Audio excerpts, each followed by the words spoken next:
Matthew 10 ngiyaqhubeka. Matthew 10 verse 26. Matthew 10 verse 26. Ngakho ke ningabesabi, ngokuba akukho okusitshekelweyo okungayi kuhambulwa, nokufihliweyo okungayi kwaziwa. Lokhu enginitshela khona ebumnyameni kukhulumeni ekukhanyeni, nalokhu enikuzwayo endlebeni kushumayeleni phezu kwezindlu.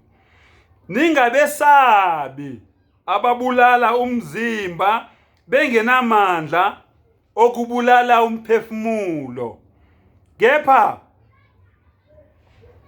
kakhulu mesabeni onamandla okubhubhisa nomphefumulo nomzimba esihogweni. Mesabeni, ningamsabi umuntu obulala inyama. Lo muntu oleke kusongela ethi uzokubulala, ungamsabi lowo muntu loyo. Kodwa wena, as long uzazi ukuthi umile eqinisweni, yesaba lo okwazi ukuthi abhubhise inyama kanye nomphefumulo kokubili, hayi obhubhise obulala inyama kuphela.